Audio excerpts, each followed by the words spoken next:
Okay, are we ready? Can you see me, Shalaya? I see you. Okay, perfect. Perfect. All right. So it is 2:01. There may be some stragglers, I'm not sure. I appreciate you guys that came on today. I know it's a nice day. Spring is teasing us. I know it's tough. It's like being in college, you want to skip out because it's a nice day, but I appreciate you coming. Kind of going to go through some things today about selling listings and doing open house. And I always like to make it, if someone has an idea or something they want to add, please jump in.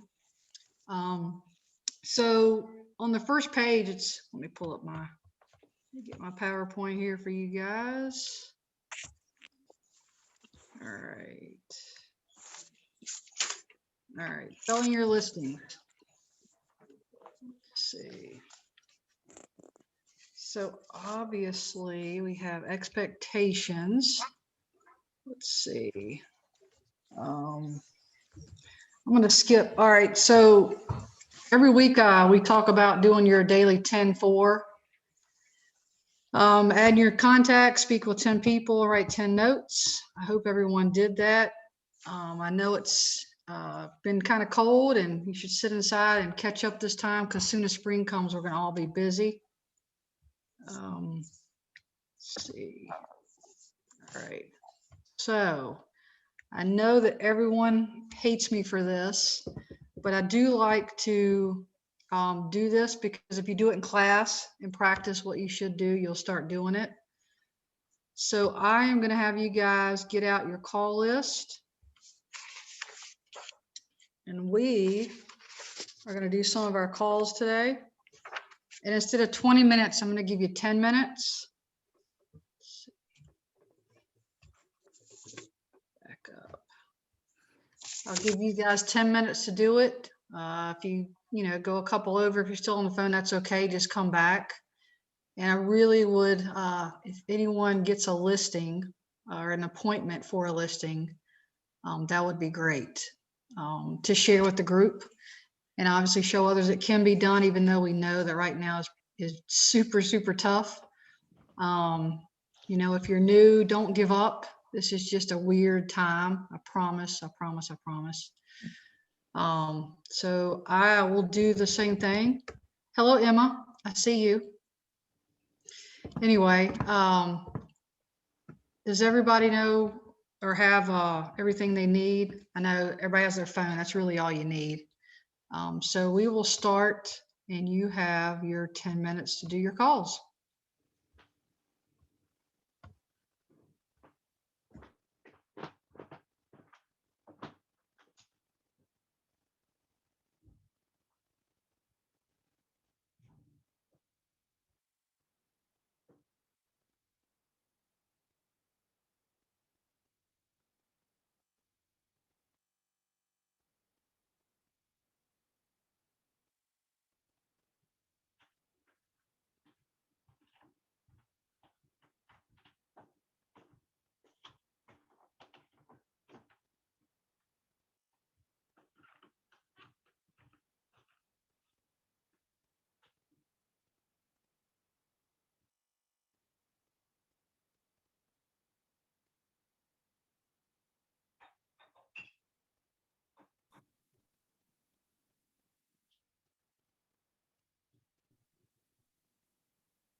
Hey, if you guys just joined, if you joined a little late, we're just doing our daily call, calling people, whatever call you want to make, whether it's expired, care call.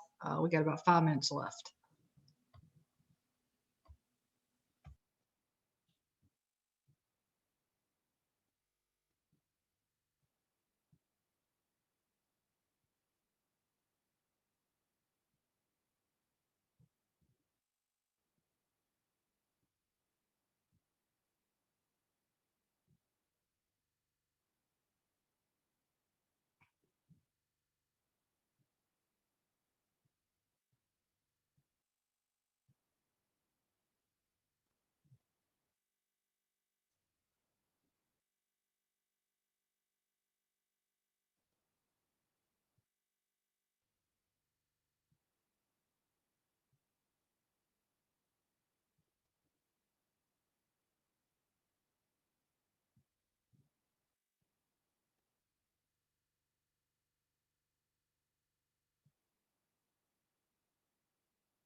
All right, we're going to start back up, finish up your calls. Like I said, I'm never going to rush you. Finish and just come on when you can.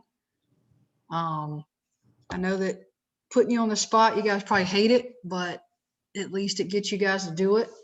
Sometimes half the battle is just getting the phone in your hand and say, I'm going to do it. So that's what I like to do. All right. So just like last time, I know that not every class instructor's done this.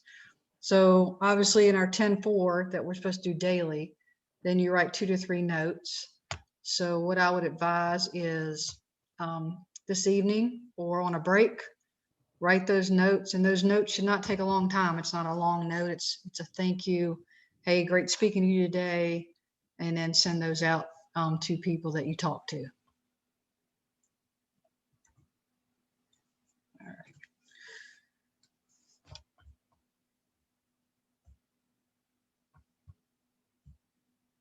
All right, so I like to go over the expectations, kind of what we're going to talk about today, because I know that not everyone has the book, or they might not, see everything that I see.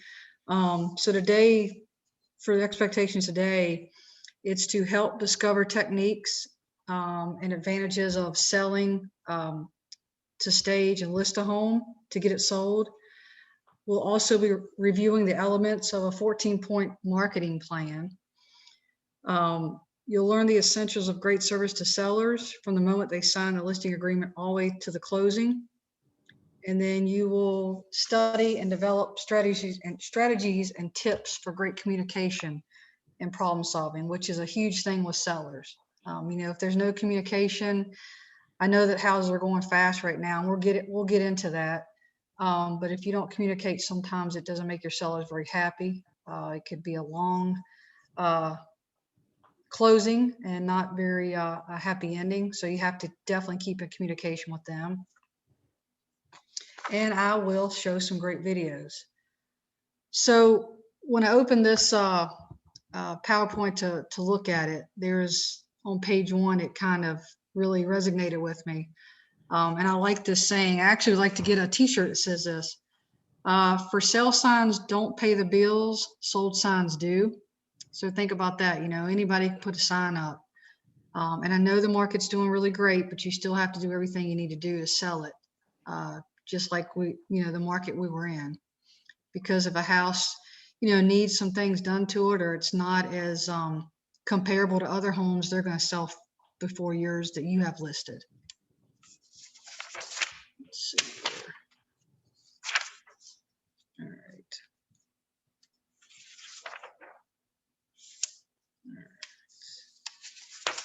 You guys have examples from last time on those notes, where you can look in the book, and on page 9, they'll give you some examples if you have the book.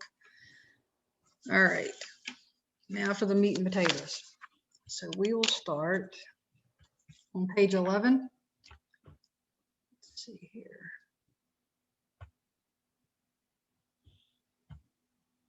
And I like to kind of stay by the PowerPoint. I know if I start talking, I'll get off, but I kind of like to stay with it. Kind of gives you guys something to look at besides just me. So I do this to myself a lot. I did it playing sports growing up and doing things. I always say, get your head in the game. I think I told you guys before, I call myself by my last name a lot. I'm like, oh, Vandergriff, get your head in the game, concentrate. It's easy. We're human and we have human minds. It's easy to say, okay, I'm gonna make this call this morning. Next thing you know, you're like, man, I should put some clothes in the wash, or man, I should probably mulch the yard today, or you start giving yourself reasons not to do it. So you have to keep your head in the game when you're doing stuff like this to be successful. So successfully marketing and servicing listing is very important to you and your client. So let's see. So think about it. You look for a listing, you get the appointment. Okay, so now you're in the game. You don't have a choice. You're in the game now. You've worked hard to find the business and get the appointment. Once you've landed the appointment, you demonstrate to the seller your value as their listing agent. And once they sign that agreement, okay, now what? Now what do you do? They've signed the agreement. I remember when I first started, you're like, I got this listing agreement. I'm good. Okay, I'm going to do it the way I think I'm going to do it, or someone tells me to do it. You'll notice as it goes on, you'll get better at it. You'll get smoother. It'll become a second nature to you. So now it's time to act and do what you promised your sellers during your listing presentation. One of the biggest things that can hurt an agent for future business is promise someone you're going to do a good job and then you don't, because there are people that will go out there and give you bad reviews. They won't give you referrals. So, just like getting your head in the game, the end game is to make your seller happy, make them as much money as you can, because in the future that they're going to refer you. When you first start, it's hard to get referrals, but the more you do and the better job you do, you're going to start getting referrals. People are going to know your name, just like any service we get. So say we have, a guy come over that cuts our lawn. Well, if they do a bad job, we're not going to tell our clients to use them, our neighbors. It's the same concept. So successfully marketing and servicing a listing is very important to your client and could have positive, long-lasting benefits for you. Long-lasting benefits for you, that would be the referral. That's your end game. So number one, you'd get the listing sold by attracting buyers to the listings, which we're going to talk about how to attract buyers. And I believe we did a couple classes ago as well. Do the job well, and you will also generate additional buyers who will buy other listing and sellers who will see you as an effective listing agent. The second thing, meet your seller's needs in a focused and communicative way. This will build your reputation as a top listing agent, generating repeat business and referrals from that seller and create more paydays ahead.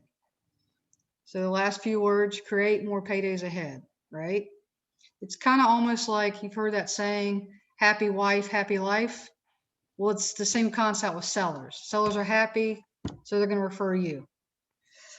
Let me see. Let's get to see if I can get that funnel. I know I have that funnel. Maybe I don't. All right. So remember the funnel we talked about before, where you have leads, appointments, agreements, and contracts. So you've worked your way getting this listing and this seller to use you as their agent to represent them. you're in between the agreement and contract stage. So you still have a long way to go because you've got to get a contract, then the contracts got to get A to Z. And then at the end, it's payday.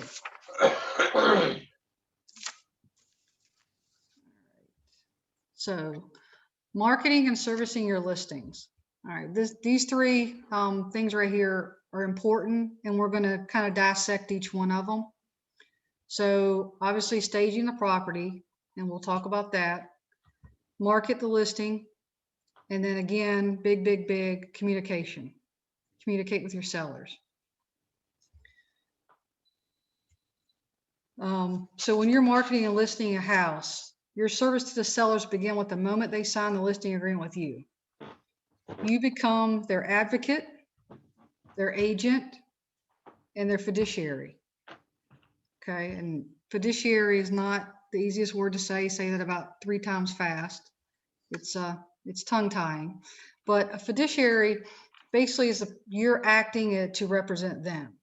It's a person who is legally or ethically entrusted to manage money or property between 2 or more parties. Now, if you Google that definition, it's a lot more. Basically, you represent them, and like I said, you're their agent, their advocate, you're everything for them. There are sellers that will want to be more involved, which you'll see, and others that just say, hey, do your thing, Michelle. We trust you. Maybe you've sold properties for them and they already know how you work. Again, that's why you got to start off really well with the communicating with sellers. All right. Let's see. Okay. Staging the property. All right, we're going to go over a few things with staging the property on this as well. And again, if anyone has an idea, a question, please feel free to jump in. It will help me not talk all the time, so that'd be great. All right, so when you stage your property, okay, think about buying a car. So you go to the car lot and you know what you want and you're looking. Obviously, you're going to look at the car that's shiny, that's clean, doesn't seem to have things wrong with it. That's what you're going to pick. Houses are the same way. When people are buying houses, they look up and they want that nice, pretty house. It has the curb appeal and the inside's all nice and neat and fresh paint and things like that. So, like I said, it's same with houses. And definitely now with the competitive market, things are going faster. You're going to hear me say that 100 times today. But they're going faster, but you still have to market and represent and help your sellers have their house look comparative to others so they don't go to other houses. So yeah, sometimes you have to take the extra step to stage a home and market a home. The goals of staging, and this is where I'm gonna get you guys to help me out with a couple fill in the blanks. So when you stage a house, you want to present the best face of the home, maximize the spaciousness of the home, allow visiting buyers to envision themselves in the home instead of seeing seller at every turn. And we'll dive a little deeper with those. That's kind of like, you want to sometimes with sellers, they have trouble depersonalizing the house. I'll give you an example. And I'm looking at my fridge right now. And there's kids' pictures on it and stars and look what my kid did. And there's a family photo at the campground, and the top of my refrigerator, you can't see it. Well, I'm not selling my house either. So if when a buyer walks in, you want to, tell your sellers, and, you got to kind of depersonalize it because you want the buyer to see themselves in the house they walk into, not it's the sellers, I'll never fit in here. What else is important about staging? What other things would you guys say about staging? I don't know if this would be considered staging, but curb appeal. Mm-hmm. Yep. I wrote a whole blog about it on the website, if anyone has read it. That's great. I have not read it. I'll have to look it up, Emma. Yes, definitely. The outside, I was watching one of the KW University videos the other day, and they had these 2 women. One was from Atlanta, and I forget where the other woman was from. and they were agents. And that's what they said. They gave you tips. For instance, some people like to park in the driveway when they show a house. Well, don't do that.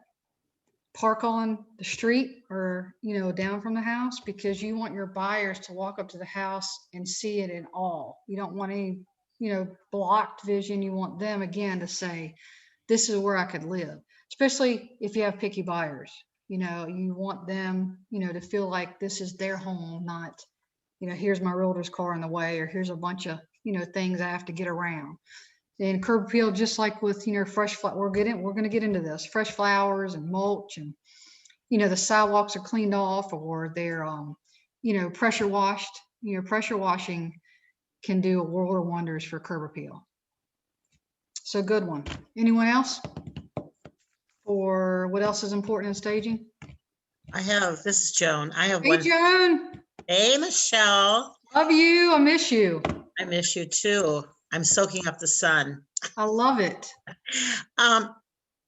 Something that I do a lot, and I haven't done as much lately because houses are selling pretty quickly, even without staging, but is moving furniture around, and especially when they have their couch and it's not facing to the fireplace, or if they're at the lake, if their couch is blocking the windows to the lake or something like that. Mhm. And I had a couple people that were doing staging for me that are designers, where they actually move furniture from the downstairs up and vice versa, Mhm. and just kind of change it up a little bit for conversation areas, and especially not to block views to the lake or views to the fireplace, or that type of thing. It's Right. huge. Right. Huge. It is huge. And that's a good point, Joan. So, and I know you've done it as well. I've showed buyers from out of town, and I tell them straight up, I'm not selling you this house. I'm selling you that view. It's true. So if it's all, like you said, cluttered and you can't see it, and even though the buyer could move the furniture because they're going to put new furniture in, that they have a hard time picturing that. So yes, you're exactly right, Joan. All right, we will move on. So the point is, and I know this may sound elementary to some people, maybe not, but it does remind me things that I should do, because I've gone on listing appointments, and because you do it so much, you sometimes forget. You need to be reminded of things, little things you should do. So the point about allowing buyers to envision themselves in the home is a great, have conversations about it, have conversations with your sellers about, just like Joan was saying, how to stage. Staging doesn't always mean you need to pay an interior designer to come in and have your sellers spend thousands of dollars. There's other things in staging. Move the furniture, so it does show the view you're trying to sell them. Have the fireplace facing, the furniture facing the fireplace. I've actually had buyers where I tell them to sit down on the couch and take the room in. They're like, really? We can sit down? Yeah, sit down, because this is what you have. This is what you're going to live with, not me. So you want to get them to give that feel. So letting your sellers know, this is why I want your furniture this way, because there will be objections, right, June? There will be objections from sellers of how you should do Yes. something. Be prepared. It is, but we are there to coach and help them through it. You want that house to be staged and neat enough that the buyer falls in love when they walk in. I have to tell a really fast story, and then I promise not to talk anymore. No, keep talking, Joan. We love you. No. But I had one guy, and Renee and I did it together, and he had, I swear to God, 100 pictures in his hallway of his family. Yeah. And it Yeah. took him a couple of days before he would even think about taking them down and painting. But Right. once he did it, it's changed the whole look of the house when you walked in the door. And we painted it just a beautiful gray color, and it was fabulous. And the other story is, I wanted him to paint his front door like a robin's egg blue. And he was really resistant to that for about a week. And then once he did it, both those things, he was like, aghast how gorgeous it looked and how much he loved it.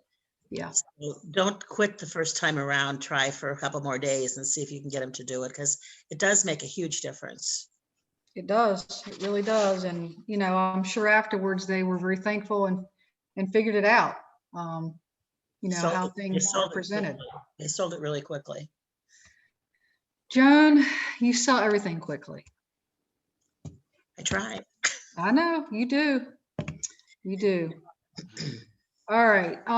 So talking about proper staging, just wanted to give you guys a few numbers. And if anybody watched, because I want to say went to, but we went nowhere. If anybody watched the Zoom and the information on family reunion last week, there were some points brought up about staging and about video, things like that. So I got you guys some numbers. And the question is, will staging bring higher offers? Realtors that work with buyers say that most are willing to offer money for a staged home much more because it's all ready to go. It's pretty much the real move-in ready. I mean, we all use that. We've used that in our listings a million times, but to really have it move-in ready, people do like that. So 32% of realtors report a 1 to 5% increase in the offer. And this is from the NAR, by the way. 16% of realtors report a 6 to 10% increase in the offer. And 3% of realtors reported 11% to 15% increase in the offer. And that's from the NAR profile of home staging. So when you do staging, again, like I said, it doesn't mean you have to bring a home interior and a bunch of furniture and things like that. There's little things, and we're gonna talk about those points, and I'm gonna get ideas from you guys. But sometimes if you may have a seller that's on a little lower budget, for instance, say you have a mom that's going through a divorce and she's like, I just don't have the money to put in. What you can do is let them know just little things like maybe pressure wash, painting, but also you can't, if they have a lower budget and you can't concentrate on every room. I mean, that would be a whole haul over. So what they should start out with is like the living room, just like Joan brought up, moving the couch.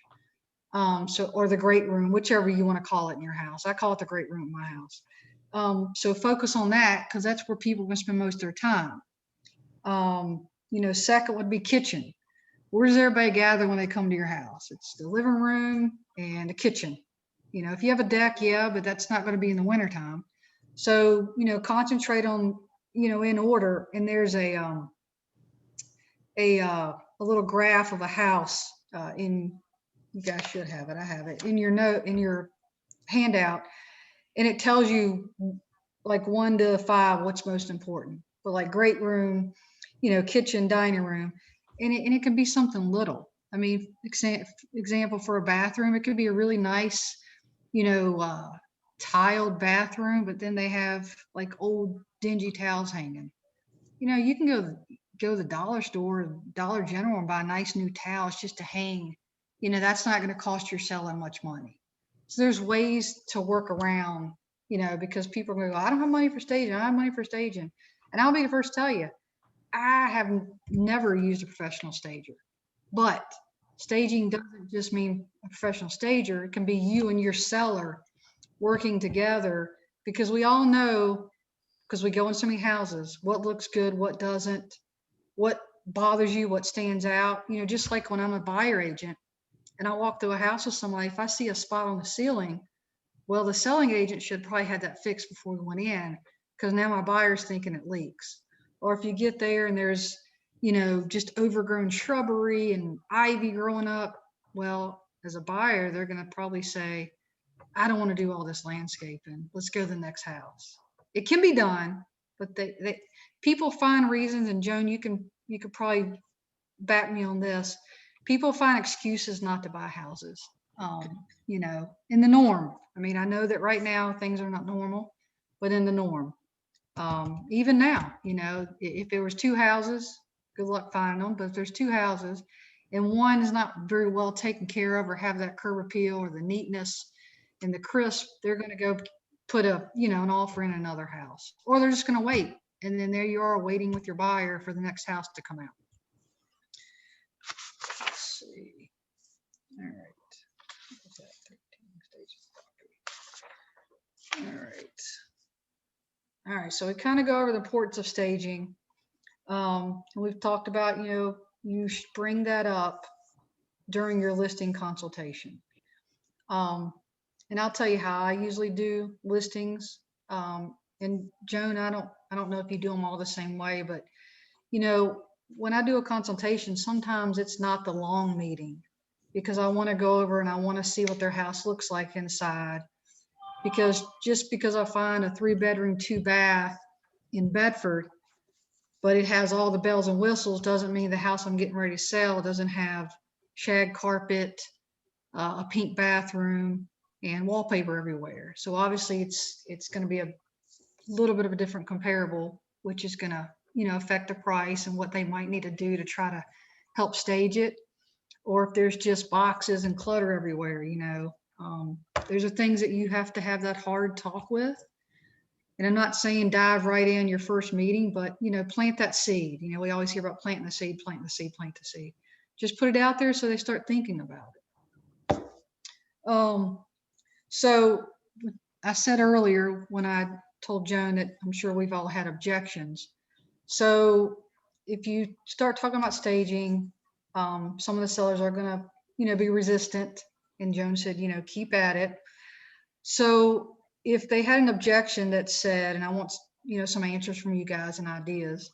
What if they say, I don't see why this is so important?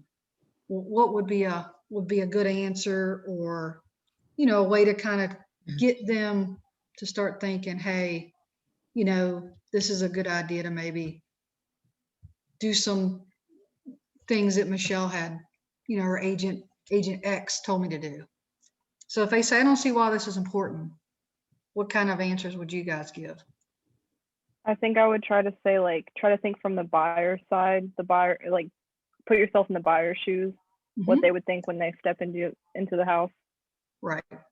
Right. And that's good, Emma, because you could even tell them, okay, when you go to buy your, you know, obviously in the professional, polite way, but put them in the buyer's eyes and say, well, when you go to look at houses, what would you think, you know, if this is what you saw, or, you know, kind of how would you react, you know? And I explain to people, I'm saying, look, I know you have 2 kids or 3 kids and 2 jobs, and I know it's hard to keep, because I have toy explosions daily at my house, and it drives me insane because I'm a neat freak. But you know, you have to tell them, I understand you live here, but you know, can you kind of meet me halfway? You know, you want them to think your partner, you want them to know you're partnering with them. So if they don't want to do everything, or one thing's too big for them, then, you know, try the little stuff. Hey, can you at least do this? Or I understand, you know, last night was family dinner and bedtime and all that, and you didn't get to put every toy up, and you got a showing tomorrow at 2, but can you at least maybe hit on these things to try to, you know, kind of help out? So that's a good point, Emma. Michelle, I was gonna say too, just really quick, I can guarantee them, because I've seen it over 20 years, that they will get more money and they'll sell it faster if it looks turnkey. It will. You're exactly right. You're exactly And right. as soon as you mention money, that's important to most people, you know? It is. It is, Joan. It is. That's my first love. Ditto. I got about fishing poles, Joan. So another question that might come up, or objection from your seller, could be, do we really have to make this repair? Okay, so say there's something in the house that doesn't work. Or like I said, maybe because there was a lot of rain, you know, they got a little leak, and they say, well, why do I have to make this repair? You know, they can take it as this and they can fix it themselves. You know, how would you explain, or, you know, what could you do to help them through, this is why you need to make that repair?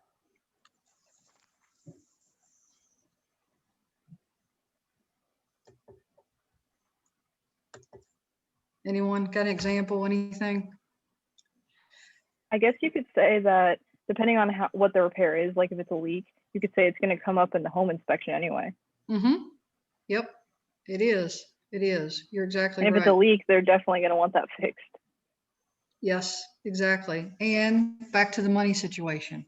You know, if someone sees a few things they have to fix, And you know, as a selling agent, you also have to think what the buyer and the buyer agent's thinking. So they're going to walk into the house and nitpick it. They want the house, but they're going to nitpick it and say, okay, it should be this price because this, and this, and this. So if you already have what your seller is willing to do done, it's a little, you know, easier to get through. Another thing that I like to bring up, this is Krista. Hey, Krista. Is thinking about those people who are doing FHA loans or VA loans. And they're Very good, Krista. God, that's awesome. Good job. I should have Yeah. called you yesterday. Because those are huge, They and I'm are. running into that situation now. I'm getting offers on a house, and there's things that the buyers are like, no, I mean, the sellers are like, no, you have to get this certain amount. And it's a struggle because they've turned down 2 offers already, and we didn't do much work on the front end because they are on Yes. such a limited budget. But at the same time, I'm like, if we do these, then we're going to be able to get more opportunities for FHAs and VA loans. Yes, you're exactly right. And those are the 2 hardest ones, Krista. You're exactly right. Yes. And the more you know, sell and see different loans, you start thinking that when you get to the property, especially as a listing agent, you walk up and you go, okay, they got the older style windows and there's chip paint everywhere. And that's not going to pass those kind of loans. You know, as well as I Absolutely. do. Yeah, it's not. And yeah, it's just chip paint. No one's going to go eat it, but they're not going to give you the loan. You know, or what you're going to tell your seller is, okay, if you know, if you don't get the fixes done, like Krista was saying, then the appraiser is going to come in and give you a list and send it back to the lender. And then you have to pay and this is good to tell sellers, then you're going to pay the appraiser to come back out more money after you do all the fixes to just say you did the fixes. Exactly. So that it goes with my next part. You know, do you want to spend the money up front or spend more money waiting to see if it passes or doesn't pass? So good point, Krista. Thank you so much. Which would go with the second one was, you know, do we really have to make this repair? So then the third objection they could throw at you, why can't we sell the house as is? Okay. Well, as is still, you could say I'm not going to do any repairs, but like Krista said, then that narrows it down to cash buyers or conventional. And you know, as well as I do, we have so many buyers right now, they're not all fitting that description. So what I would say to them is, would you prefer to pay a few $100s to paint a room or some windows? Or do you prefer to deduct $1,000 or more from the sales price, you know, plus getting the home appraiser, you know, involved and going through all that? You know, your job as an agent is to make it as smooth, and you can explain to them, this is why I'm telling you this. I'm not telling you this so you spend money, and I know you got to pay me and you've got to maybe pay closing costs, but you know, you've got to reassure them that you're trying to get them the smoothest transaction and the most money and not a lot of problems, you know. And I always tell people, you might get the contract, but you've got to get from A to Z. There's still a ton of steps in there. And it's hard. Like I said, some people just don't, you know, want to do it because of the money. So, Michelle, I would like to add on to that too. In ma'am. this same situation, that is exactly what has happened. I mean, I have had so many showings and I've had a couple of good offers, but they're kind of set on what they're doing. But one of the things they were doing before I got the listing was trying to sell it on their own as is. And I convinced them not to do that for the as-is piece, because you just keep having people come in with low-ball offers and flippers, people who want to flip and buy an investment property, and that is not what this house is for. right. Yep. You're exactly, well, and you know, unfortunately, Krista, some people have to learn the hard way, and it happens. It's our job to educate them, be patient. It is hard because That's right. you know, we know the market, we see it, we know the lenders, we know the appraisers, we know what they're going to nitpick, but sometimes it just takes some people a little bit longer. And it is a headache. It's a headache for us, and they get frustrated. And You know, so sometimes saying that up front, like, this is why, and I'm gonna tell you honestly, and you can go, you know, I've even told people, here, I'll go online and show you that, you know, what it takes to get, you know, an appraisal for something that's chip paint, if, like you said, if it's FHA or a VA, because those are two of the hardest ones. So, no, good point.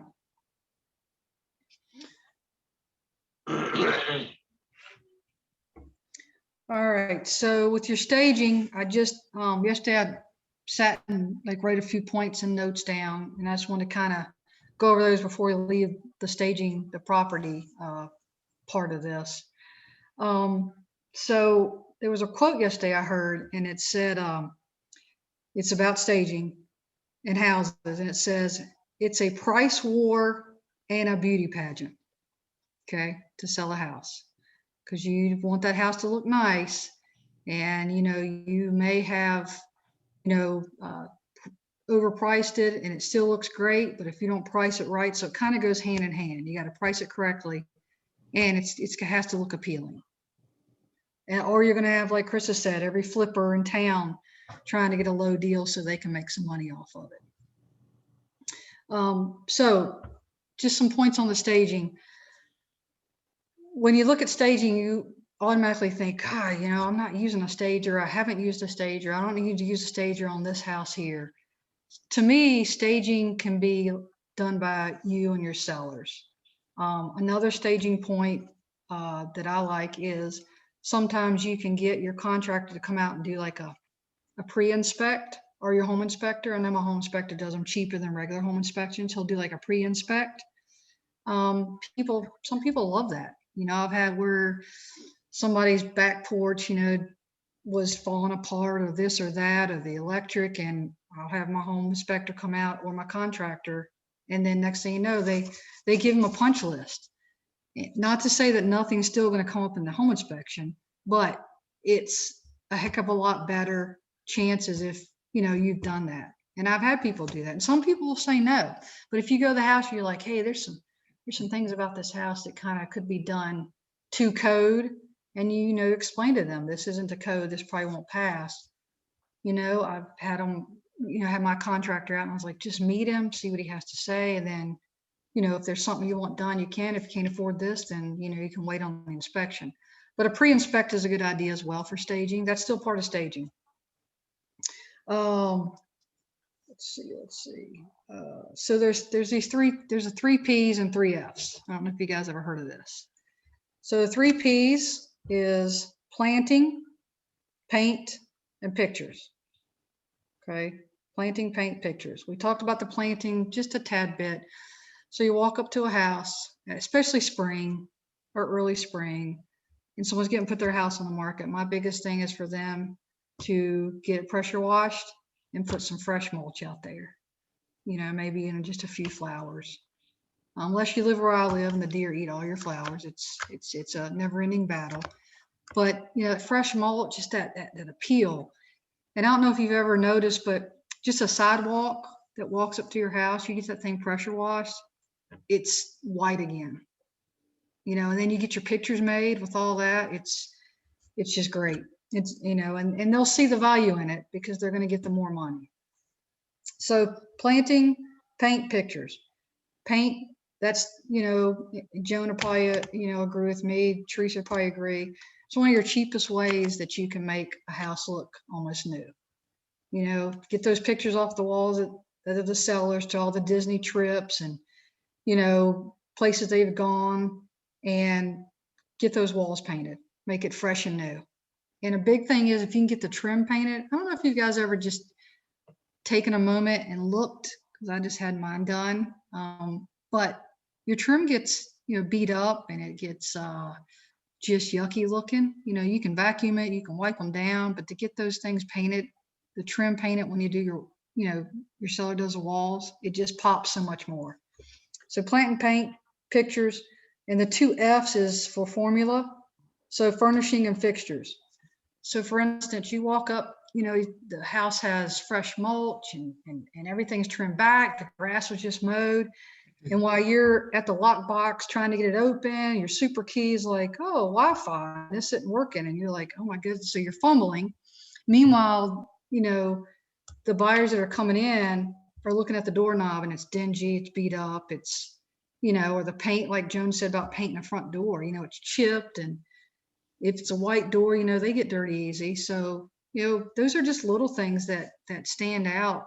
You need to tell your sellers that stand out to buyers, because they're standing there waiting for you to get the lockbox open, and then they're looking at everything. Even another good idea is if they have, around the house, little trim paints around the shutters. There we go. I can't even think of a word today. Shutters. I know a painter that'll take them off and paint them for $10. Just get them, get a fresh coat of paint on the shutters when they drive up, because the sun, it messes up everything over the years. Those are just little things you can tell them. Here's another saying that I like is, pricing gets you in the game, but staging gets you the offer. So pricing it, yeah, it gets people on Zillow. All right, I'm in the 250 range. Okay, there's the house. So you're in the game because they pulled up your listing. But, you got to have that thing staged nice, crisp, as well as you can, because that's your job is the marketing. And that's going to lead into the marketing, how you have it staged. All right. Does anybody have, and like I said, I love y'all's comments. I love learning new ideas. Does anyone have anything they want to add to the staging part that I might have missed? All right. All right. If not, I'm moving on. Okay, so the second thing that we're going to break down today is marketing the listing. And if you go to page 16, if you have it, you can read along with me, because some classes people didn't have the material, so I'm gonna make sure I read this part. So put your listing on the buyer's radar screens. 14-step marketing plan, which you present it to your sellers in your listing consultation. Remember, we talked about that. You're bringing up things during the listing consultation. It's designed to produce maximum exposure quickly and allow you to capture as many buyers as possible. So first, we talked about this one, price the home competitively with the current market and price trends. All right. Obviously, the market's doing very well. So homes don't stay on the market very long. But again, if it's not priced, correctly, which right now I don't know who else is having trouble, but it's kind of hard to price some of these homes because they're so high right now. And you're having a bunch of cash buyers and things like that. The second one is advise sellers on how to attract buyers by showing their home in the best possible light. Pretty much we went over all that in staging. I don't mean best possible light, like to put in the best lighting or have the curtains open. I mean the whole kit and caboodle, okay? Here's a little tidbit. Lighting, and you can see it when some realtors' pictures are done and you see it on MLS. It's like the dark, dingy room, and you think the light bulb's on its last leg. Go get some LED lights, put them in those rooms for people. I mean, think about that. Think about how far you would go if you just went and bought some LED lights for your sellers. Things like that, help them out. Place for sale signs with property flyers with easy accessibility to drive-by buyers. And remember, for sale signs, follow your area's MLS rules. Respond to all buyer inquiries immediately. So that's pretty good right now because things are multiple offers. Make sure when you have multiple offers to sit down, dissect every contract. In Family Union the other week, I forget which episode I watched. Emma might know it by heart. She's pretty smart, but she might remember. They talked about how some agents didn't get back that were back to buyer agents, and they had like killer offers, for the seller. So make sure you sit down, and if a realtor sends you at 9:30 at night, hey, I'm sending you an offer, stay up till 10. It's okay. Well, there's coffee in the morning, but do your due diligence for your sellers. That's what you're there for. Don't miss out on any of those. So respond to them as quickly as possible. Number 5, optimize the home's internet presence by posting your property in the Keller Williams listing local, global, MLS, social media, and plenty of photographs and description of the property. I am gonna probably say it a million times, but right now, 3D videos, any videos, I'm gonna say, with the way, things are right now, and people moving to rural areas and just moving out of their big cities and jobs and things like that, they want to see these videos. And I tell you, we're a video country. So people that look at listings, and I believe it was in Family Union last week, and I have the statistic written down, but it was 600, this was from Gary Keller, 600% more views on homes that had videos than just pictures. So just giving you guys some tidbits of planting a seed on y'all as well, right? 6 is market the home on multiple websites, including your own, KW national sites, to attract both local and out-of-town buyers. 7, post the home on your KW app. Shalaya, you'll have to show me how to do that. 8, create flyers and comment cards for viewers of the property. I don't know how many people do it. I do it on my listings. Print out the flyer, leave it on the counter. It also makes you stand out. That you're actually, putting information you really do want to sell the seller's home. You can put comment cards. I mean, I always do comment cards if I do a broker open, but if you want to leave a comment card on the counter, an agent may fill it out. Let's see. Distribute just listed notices to neighbors. Now, I know you guys are laughing at me because by the time you get your just listed cards, most time the home is sold.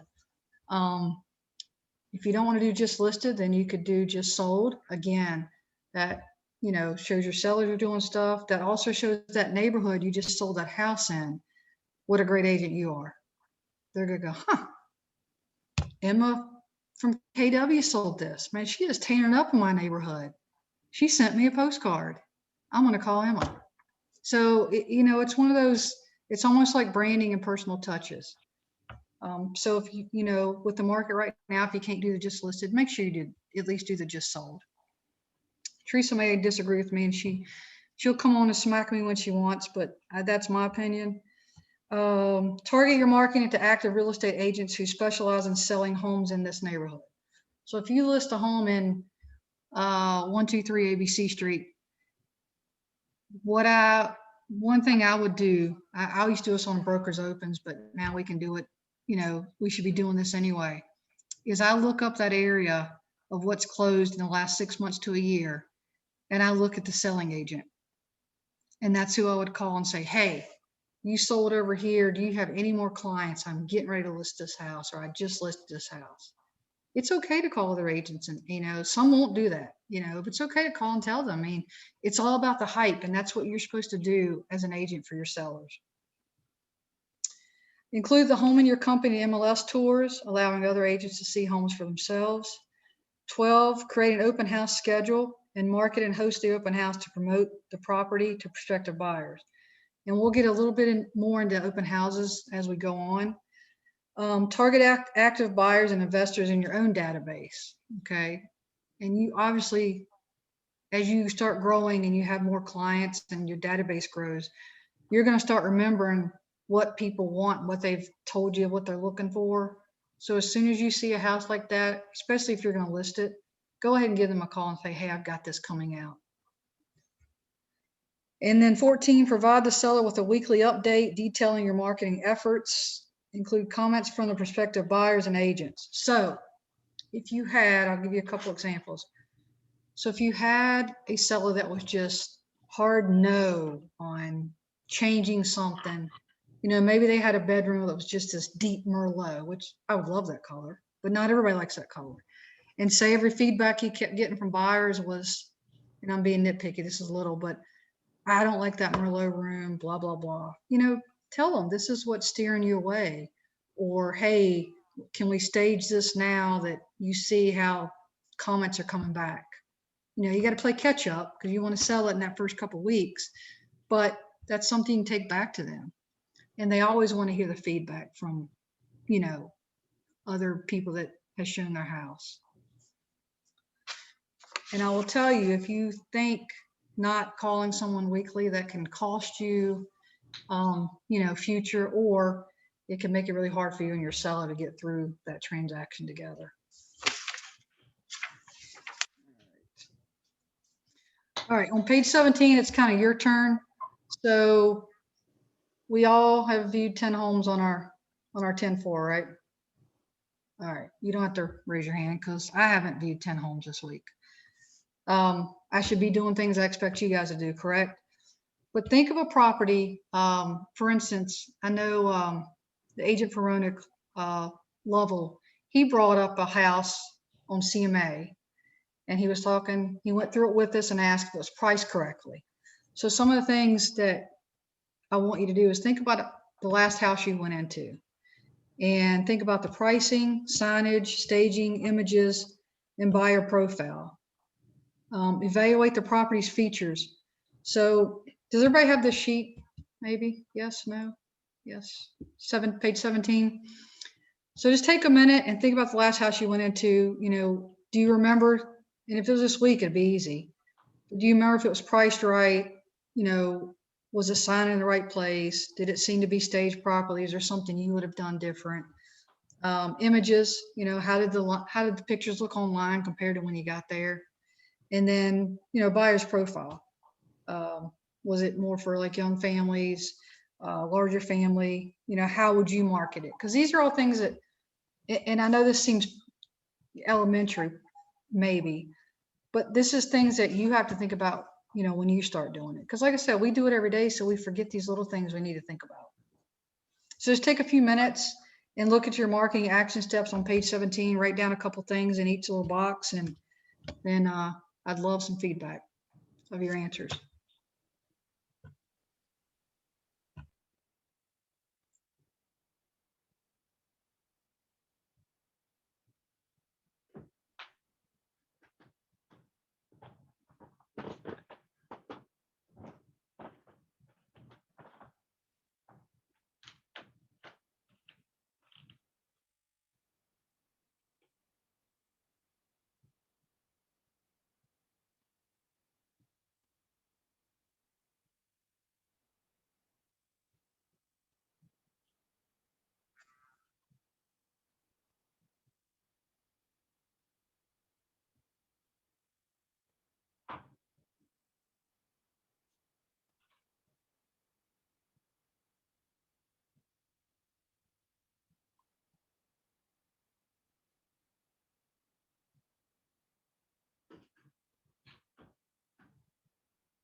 All right. What do you guys got? Let's go with pricing. The home that you did last saw, viewed, toured, showed, was it priced correctly? According to comps and what you think?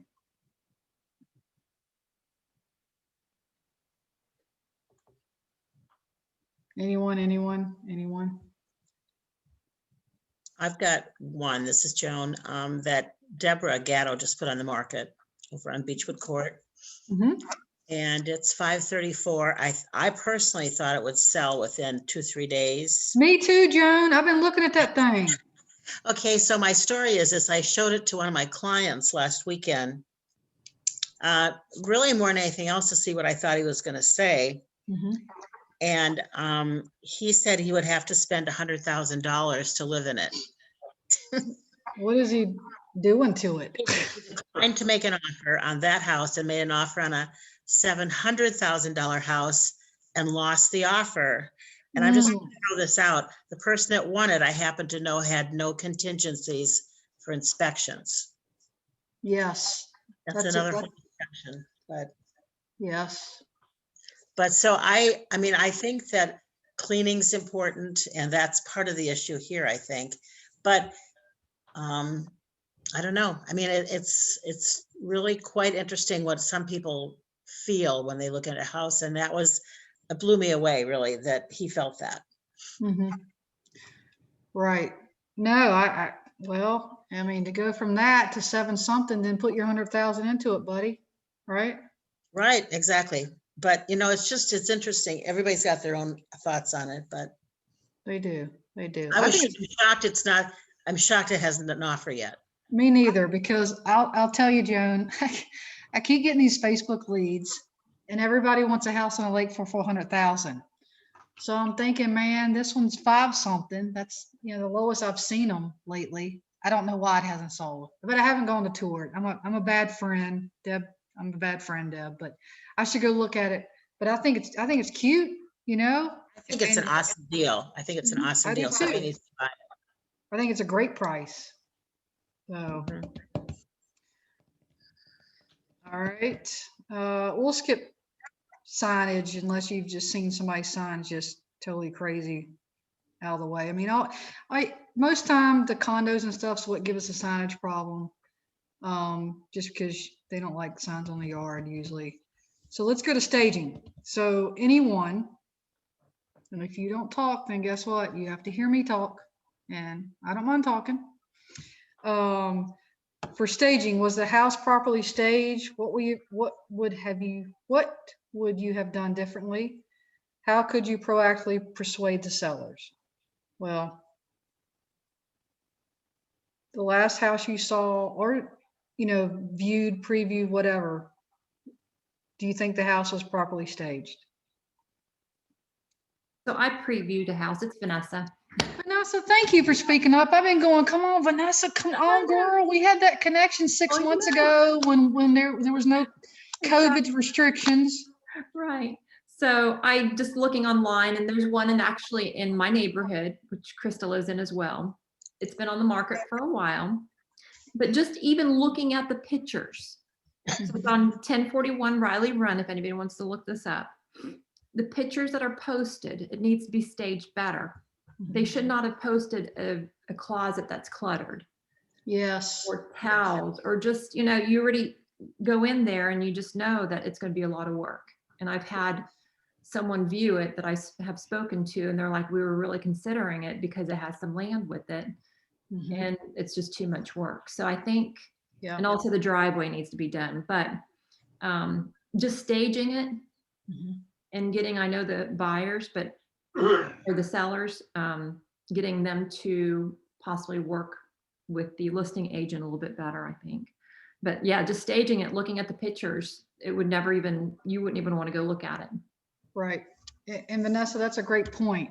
So yesterday when I was taking my little notes, I put down a star beside photos and videos.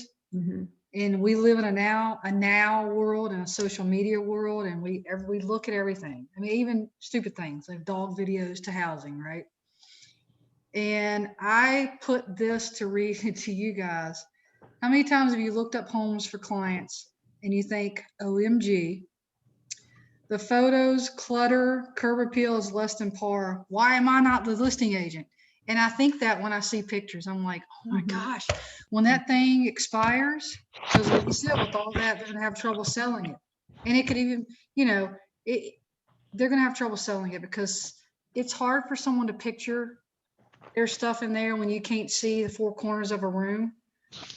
But I've also had people that they want to buy the house, but they're like, can you put in the contract they have to have everything out?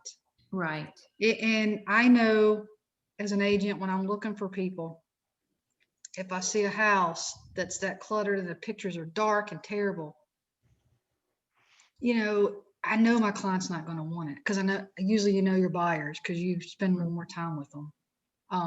But yeah, it's a turnoff. And you're thinking, I could list this thing. I could get in here. I'll even help them move everything to the garage. I don't care. I'll get some young guys. Even if it's just for the pictures. Yes. At least let's get the pictures right and then Yes, move on. because you're. I would like to, this is Krista. Vanessa, thank you for bringing that one up. It's interesting because I know the listing agent, we all do. It's Dawson Ford Garvey and now Berkshire Hathaway. And this house, it actually is one where we can talk about signage because they have not even put the sign in the yard correctly. They have it so that you can't see it when you're driving by. It is horizontal with the house.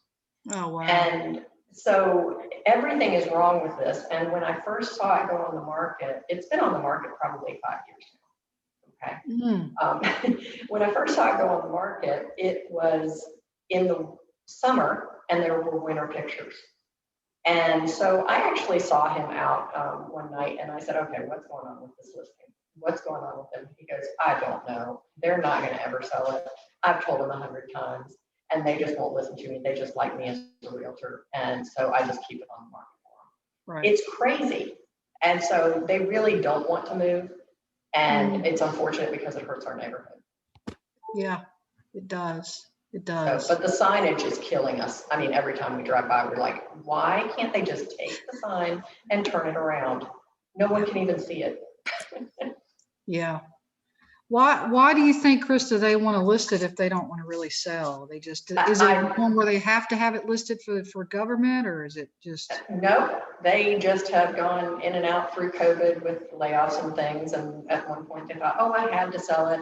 And then they got another job, so they didn't have to sell it. But they just keep having him leave it on the market. He goes, I just don't know why. Right. And the thing is anyone who takes the listing isn't going to sell it any better than he is, because I think he's just given up on it. Yeah. Yeah. Because they really don't want to do the work to make it happen. I mean, we're in an exclusive neighborhood and it's still a gravel drive. Wow. So it's not good. Let me ask you this. And then- Is it priced for your neighborhood, or is it under because of they just don't? It's under. It's I mean, it's priced, but we've had a lot of others that have less property and they've sold for more. But this one has a barn and a beautiful place for horses, and it's really nice. And I've been inside the house and it's very nice, but the pictures do nothing. It hasn't been professional done, and they don't try to keep it up either. I mean, even their fence posts for the horses are falling down and they won't fix them. Electric fences that are hanging off, it's awful. Mm-hmm. Yeah. But Vanessa, thank you for that, because this is a prime example of what you don't want to do. And the hard thing is it's the first house in the neighborhood. So that's your first impression. And you're like, oh. Yep, Right. exactly. Right. Mm. Michelle? Yes. Hi, it's Tracy Ellen. How are you? Hello, Tracy. How are you, hon? I'm good. So I have a couple of thoughts. So I deal with a lot of first-time home buyers, and I am amazed at the homes at the price point of, say, 120 to 150, and they are all staged so beautifully. Like, obviously they have professional stagers, which always makes me wonder, how can a listing agent or how can a seller, pay for that? Because it's very expensive. So what I have been doing with my listings, and I think it's effective, is if you can afford to pull stuff out of your own house to stage the mantle, the bathroom, a few key places in the kitchen to make it sparkly, inviting, and warm and feel like a home, instead of a house, you can save yourself a whole lot of money and time and still make the home inviting. Because the other thing about this market and staging is that things are going, in 2 to 3 days, especially at least at the price points that I'm selling. I had a listing in January, the dead of winter. It was awful. Weather was terrible. And it was a home in Bedford County in Evington, and it was a distressed property. We worked on it for 3 months. We had mold remediated. We had all of the stuff cleared out of it. But once we got everything cleared out, because the owner was gone, the floor, you could see the floors. The floors were beautiful. And that was a major selling point, hardwood floors. The kitchen was outdated, appliances were outdated, but it had 3 acres of land. I had 3 cash offers on the first day on that house because people wanted the house. It was under 200,000. I think we listed it for 279, knowing that it was a distressed property. And so pricing is really important, and then we ended up getting 295,000 for the house because Wow. we priced it a little lower than market value because we knew the work that needed to be done. And the sellers were fine with that. They wanted multiple offers, and that's what we got on the first day. 3 cash offers on the first day, and we sold it for 20,000 above and there are still people contacting me about that property. So all that's a long-winded way to say, look at your house, look at the market, and figure out your budget. Okay, how can you use whatever budget you have to make it shine, make it appealing, and then really think about your price point. Are you in the right price point to attract as many offers, as possible? No, I think that's great. Thanks for that, Tracy. I totally agree. And what I would do, and I'm sure you will do it, you need to save that story. And when there's a seller that resists, share that with them. Say, this is what we did, and we were able to get 20,000 over, just by clearing some things out, and the people could see the potential. Because if you can't see the potential, like, for instance, we built our house and I had no mind of what it was going to look like. It was very hard for me to even pick out the colors in the cabinet. It was like, to me, that was stressful. So for someone to walk into a house and can't even see, the floors, it'd be just like building a house you can't see because you don't know the potential. I would use that as like a testimony or a, share a story with someone that just has a lot of resistance. Yes, and the house was clean. Like, they paid a ton of money to a professional cleaner. The Yeah. windows were clean, the floors were clean. So again, it was outdated, but you could see the bones and you weren't looking at the grime on the fans, which Yeah. is one of my pet peeves when I'm going to look at a house. Is there a bunch of fuzz on the fans that Yeah. tells you nobody Yes. is caring for that house? Yeah. And so I think cleanliness speaks volumes too. If they can do nothing else, get it clean. Definitely. Yep. Definitely. Thank you for that, Tracy. Anyone else? If not, let's see. We kind of went over staging the images with those. Let's see. I guess the buyer profile would kind of fit in with, what kind of Tracy said on the price range and things like that. What would be some ideas for you guys, if you're listing a house for first-time buyers, large family? I put that on some of my listings. It'd be probably about the price range that Tracy just mentioned, 120 to 150, great family first home, great for first-time buyer. I do things like that.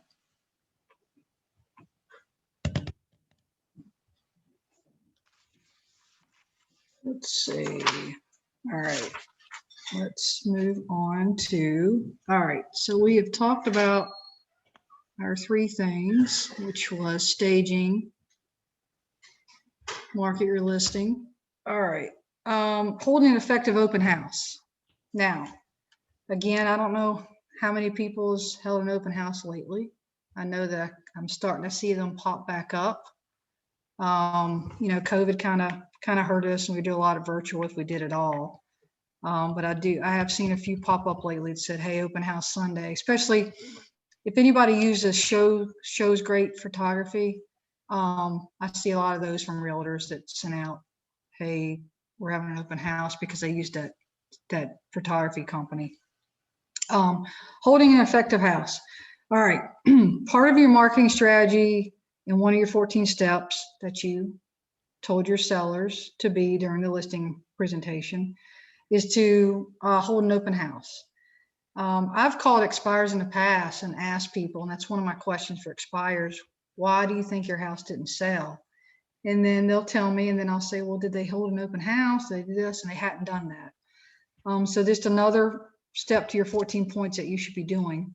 Plus, we love the words lead gen. So that's another lead gen in your pocket.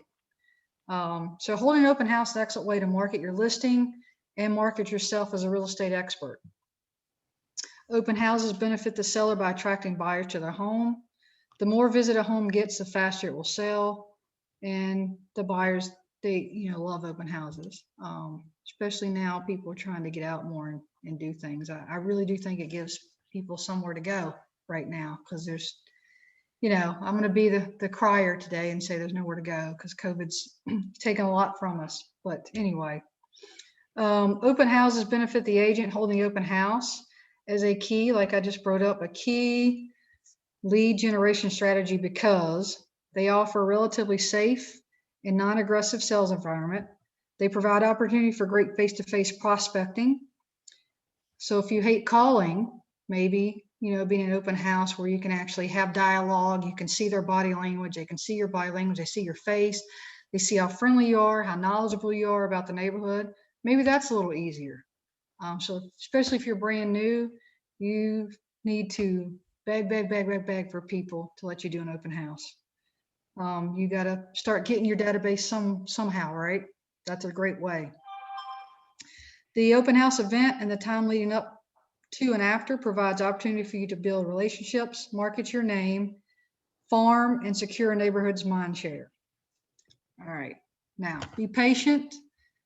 I did go over this. I will see if I can get it. I'm gonna show you guys a video on holding an effective open house. Let's see here.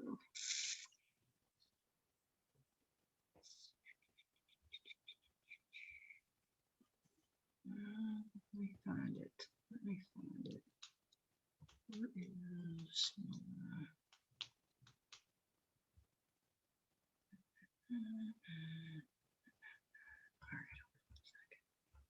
Give me 1 second. I really do know what I'm doing some days. Let's see if I can get out of it.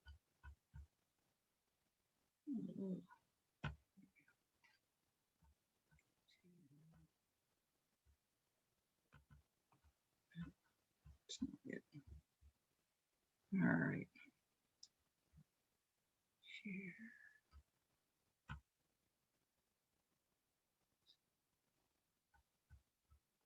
What's this?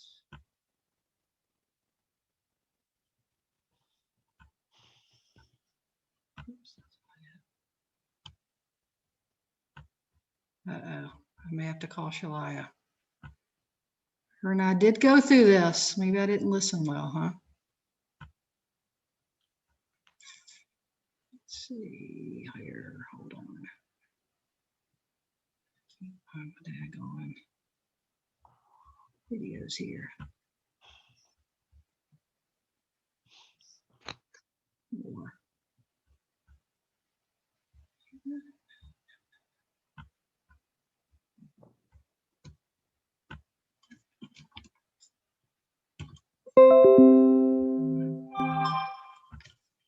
All right, hold on. That could be. I'm sure. Share video.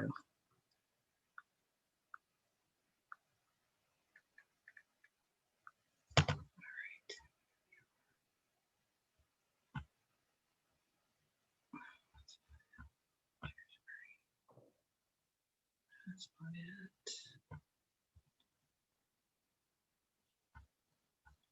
Thing up here.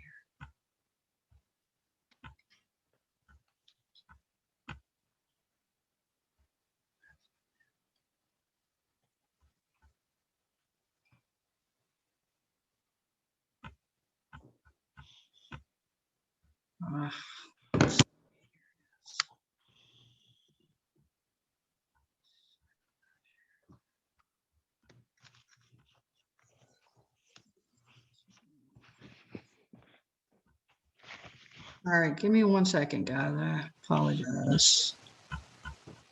I had it right here on my Zoom and now it's not there.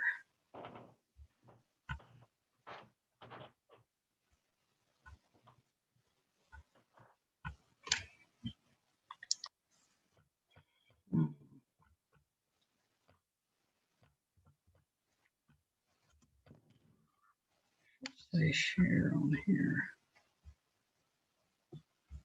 It doesn't.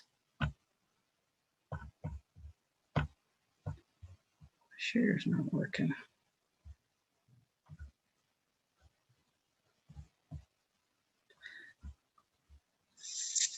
It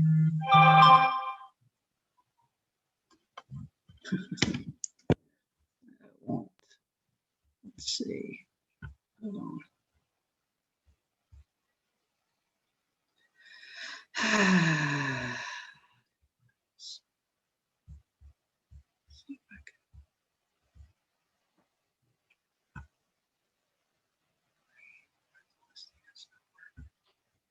All right, hold on 1 second. Hey. Hello. Sorry.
Hi, I'm Chris Suarez, and I'm here to tell you the 5 steps to holding an effective open house. Step 1, strategically select the home you want to hold open.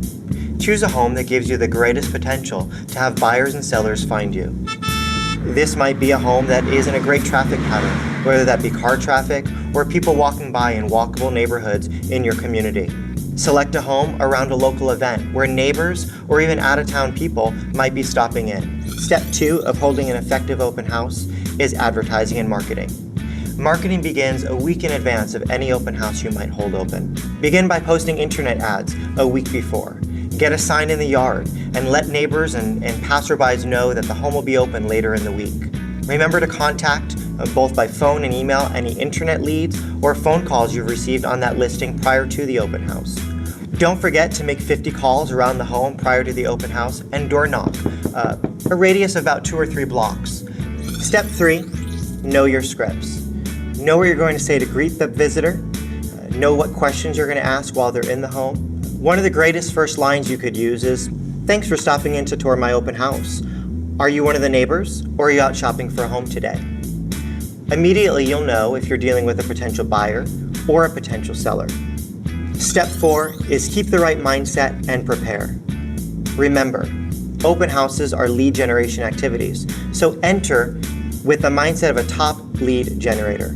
Prepare yourself with comparable properties, market research, at least 2 or 3 other homes that you could potentially show should the opportunity arise. And step 5, always follow up with every lead that comes through that door. Call them, email them, write thank you notes that same day. A simple follow-up script to use directly after an open house goes like this. "Thanks for stopping into my open house this morning. It was great to meet you. I did a little bit of digging in the office after we met and after the open house and found 3 other properties that I think really fit your search criteria. I know the home that we saw this morning wasn't quite perfect, but these 3 have some real potential. We could get into them tomorrow at 4 or at 6, which would work better for you." Great, let's meet at my office and we can go from there. My biggest aha when doing open houses is remembering open houses are not a technique to keep current sellers happy. In reality, open houses are great lead generation tools to connect with potential future buyers and sellers. By using effective scripts and systems leading up to the open house and great follow-up techniques after the open house, you'll build a Met database of future buyers and sellers. Thanks for watching KW Connect and make it a great day.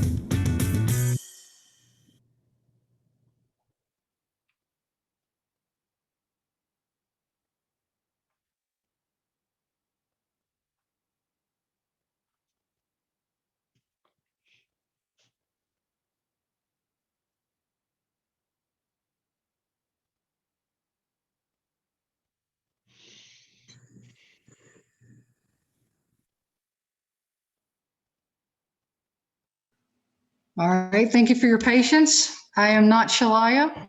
Thank God I have her all at my fingertips. Anyway, so hope you guys got something out of that video. I mean, it's short and sweet. So getting the word out. So when you do an open house, and we've all not done it the right way the first time maybe, and you learn as you go. You know, since I came to KW, I learned a lot on things you should do and, you know, signs and planning it and things like that. But, you know, treat it like a big event. You know, the more people you get through the house, not is only good for your sellers, but again, think about that lead gen, because someone may come see that house and it might not be the house for them, but you can snag them if they don't have a realtor. You know, by getting their information, things like that, talking to them. Plus they get to meet you and they might say, heck yeah, I'd like to work with you. I mean, you know a lot about the neighborhood, the house, you answered our questions, things like that. So invite people directly to your open house by actively prospecting for traffic. This is a critical lead generation activity that will build your database and position you as a neighborhood expert. When you hold an open house, I like to door knock beforehand. I've even been to where if it's a pretty big neighborhood and the streets are pretty long, you can go, if you're, say you're having your open house on Friday or on Saturday, go Friday evening. And, you know, I always take a flyer about the house and you can just give it to them. Say, hey, there's an open house, you know, 3 doors down from you or 1 street over from you. You know, would you like to come by and see it and kind of see how the market's doing, stop by. So you could do door knocking as well. And Gary Keller recommends knocking on 100 surrounding homes. Now that's a lot. You know, 50 is probably going to take you a lot of time, but if you can do that whole neighborhood, at least the streets close to where you're selling, just think of, you know, all the prospects you could get, you know, because they walk in and go, man, this house is staged well, looks great. You know, Agent Michelle's got all her stuff lined out. She's got information to give me. You know, those cookies she bought, she didn't make are great. You know, or if it's Halloween, you know, make some pumpkin spice. And, you know, people just love, like, you know, for you to be, you know, warm and you be real, you know, be real with people. Be sure to include any nearby apartment complexes. Here's something that you might not thought about. any nearby apartment complexes, yeah, they might not want to, live in that house, or they may not be ready. Maybe they're working on their credit, but you capture them as a buyer and you keep working with them until they can build their credit. That's lead generation. Leveraging the internet, and I cannot stress this enough. Social media, internet. As soon as you put in the MLS, your day of open house and time and all that, it automatically goes to Zillow, Realtor.com, all that. But put it on your professional Facebook page, and ask people, ask your friends to share it. Obviously, let your office know. As an office, and I think we used to do it more. But take a day where you just would go to open houses of other realtors. Heck, if you got your family out with you and you're going somewhere for lunch, I've had an agent at my open houses stop by with their spouse just to support, and come by, look at it, and they could have a buyer in the future. You never know. Let's see, I don't know how to do it, but a lot of people create like a Facebook event. There's an event you can go on there and create it. It's not that hard, and you can read on how to do it. I've just never done one. And post it, because everybody on Facebook sees it as an event. We get daily events all the time, from restaurants to theaters to places to go, things are happening in the community. And a good thing that I know that a lot of people don't like to do, I know Joan does it a lot, and I use Joan just because I see a lot of her stuff. I'm not using her because she's my favorite. Hint, hint, wink, wink. But the day before the open house, or when you get it listed, go ahead and do a quick video. Heck, do a quick video the day of the open house, early that morning. Do it, you're going to get there early anyway to set all your stuff up. Do a quick video, put it out. Hey, I'm at 123 ABC Street. Come by. This house has 4 bedrooms, 3 baths, 2,500 square foot, and it's located in Roanoke County school system. I mean, just a quick little blurb out there and shoot it out there.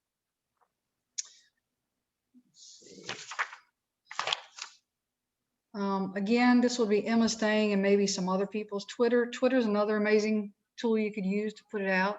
I don't use Twitter, but other social media ideas, when you post on Facebook, use images. People, pick the best rooms of the house. Like if the kitchen's really just like, wow, make sure you put the kitchen in there.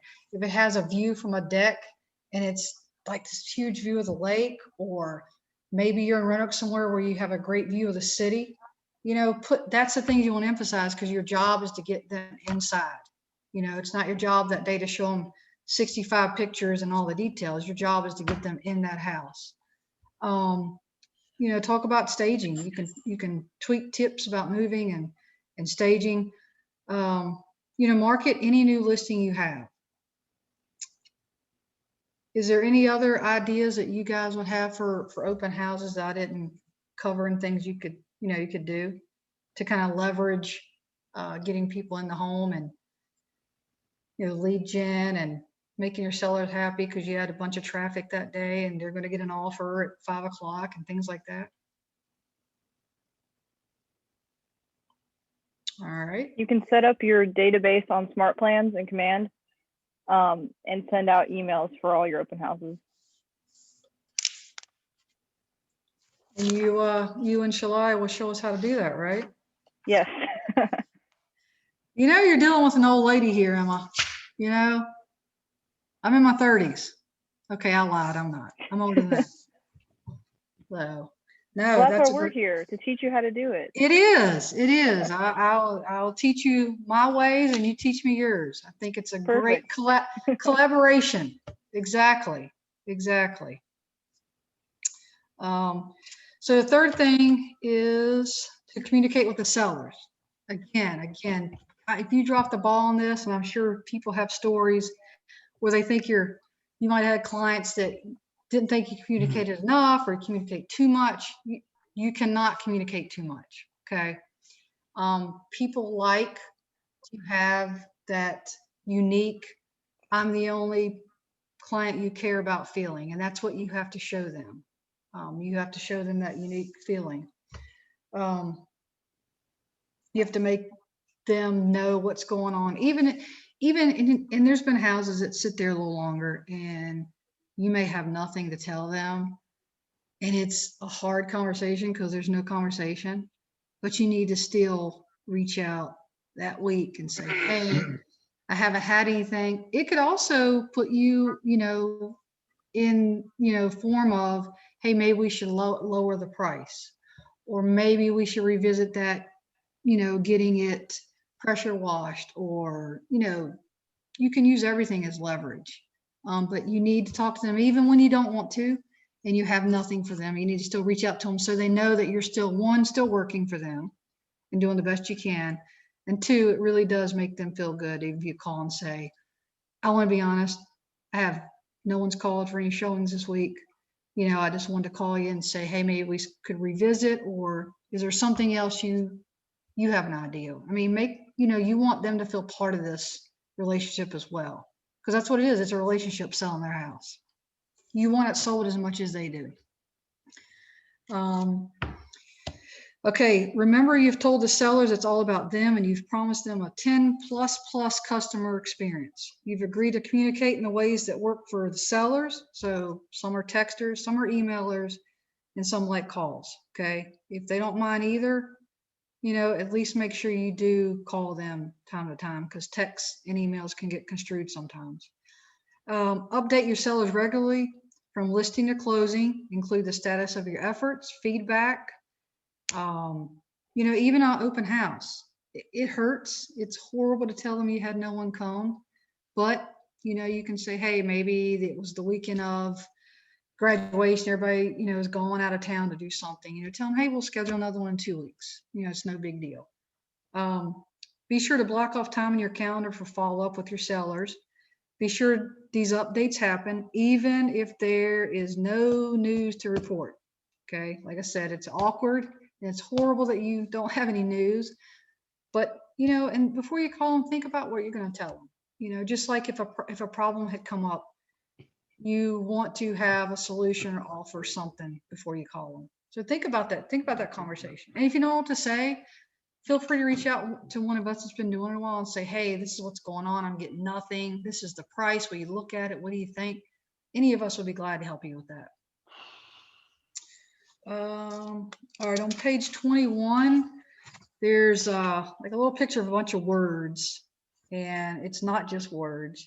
It's pretty much a covenant and agreement you have agreed with your sellers. So communication, you're the problem solver, your solutions, you're responsive.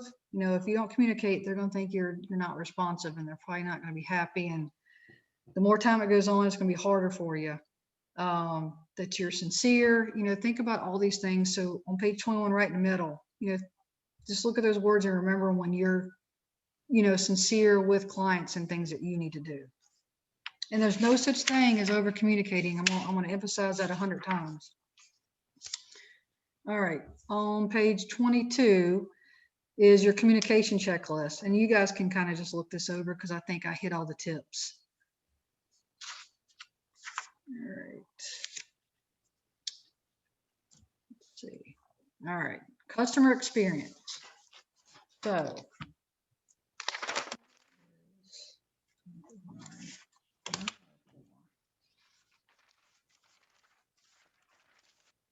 There is one thing I got from one of the many things. Let me back up. One of the many things I got last week at family reunion was they talked about giving your clients a unique experience. Okay. Anyone can throw a sign in the yard. Yes. Unless it's backwards. Correct, Krista? Unless it's backwards. Anybody can throw a sign in the yard, and then you can cross your fingers and hope it sells. And even though we're in a strong market, you still need to treat it just like we're in the old market. You got to think about the service you give the customer. So providing an excellent customer experience will set you apart. So you want them, when everything's done and said, you want them just to rave about you to their friends, family, coworkers, church members, PTA, so if they're having a conversation with another, and I'll give you, like another soccer mom, and they're like, yeah, we're thinking about selling this year because blah, blah, blah, then you want that seller, that client you had to say, okay, let me give you the name of my realtor. She did an awesome job, or he did an awesome job. So always under promise and over deliver. That under promise doesn't mean, tell them something just to tell them. The big part that in that sentence is over deliver. So you want to tell them everything you're going to do, and then you want to do it 10 times more with 10 times more energy. Be solutions oriented. All right. So you get the listing appointment, you get the listing, you staged it, you've got the best photographer out there, you've got 3D video, bam. So you still have to get through inspections and hoping that, they don't pull out of the contract, or, a lending's going to go bad. There's all kinds of things that can happen, right? People get cold feet.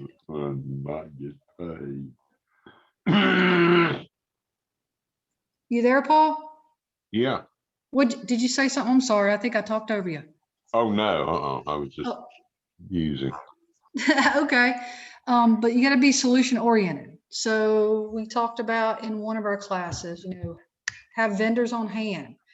So this is what some of my friends always kid me. They'll say, you got a guy, you got a guy, you got a guy. Well, I do have a guy. I have a guy that will fix porches. I have a guy that will do roof, HVAC guy. So if something pops up, you need to already be ready before you call that client and say, hey, this is the issue, but guess what? I have a solution. Listen to this. What do you think about this? So already have a solution in your head before you make that call. You don't want to just call and be like, oh my gosh, they have termites, or they have this. Have a solution, or talk them through and say, hey, inspection came back and there was a piece under the steps that has termite, but it's in one area. They're going to treat it. We all good with that. I mean, go ahead and have your solution, because you want them to have the smoothest transaction as they can have. And then develop staging resources, whether it's a guy that puts mulch down because it's an older couple that can't do it themselves, or a busy young couple that have 6 kids and 2 jobs and they're trying to move and they're busy. Say, hey, here's the guy I use for, my mulch, or here's a guy that will cut your lawn. So say they can't get their lawn cut before pictures or before that open house. It'd be a really cool idea is you just have your lawn guy do it and you pay him. Have it done for them. I mean, that's just going to speak volumes. Tell me that, how many other realtors would do that? Some, yeah. I'm not saying I'm the best. Believe me. I know I got a lot to learn. I still got a long road, right? But just think of little tidbits that, you should show a little empathy and try to help them out. All right. Solutions oriented. All right. All right. You guys got to bear with me. I'm going to try to get you guys another video. I'm going to try a little quicker this time. I don't know. We'll see.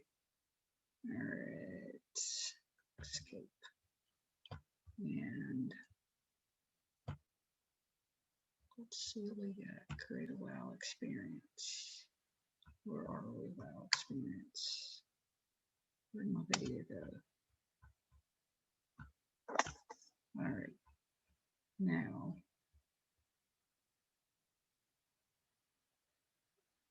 I'm not sure. You can see this.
All right, I only did that one in 50 minutes instead of 60.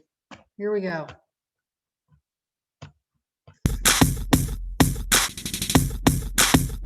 Hi, I'm Josh Bath, and I'm here to talk to you about creating a wow experience with your clients. Creating that wow experience with your clients starts right from the initial interview. When you're sitting down with them and you're listening to them and you're asking them good questions, that's really what sets you apart from the rest of the agents that just go in there and talk. The mindset should be not, what am I going to ask them next, before they've even finished their sentence with you. The mindset should be, what are you saying to me? A couple things that I do to establish a really good wow experience for my clients. I tell them that a photographer is going to contact them. I tell them that a home stager is going to contact them. And after that's done, I follow up with them. And I ask them, so how was your experience with my photographer? Now, I already know that the photographer I've chosen is incredible, and they're going to deliver great service the way I deliver great service, except I get to use the service they use as an extension for the energy I'm creating with them in that wow experience. Once their home's listed, how I continue on with that wow experience, I just communicate with them almost every other day. And that communication is either by phone, by text, or a follow-up on an email.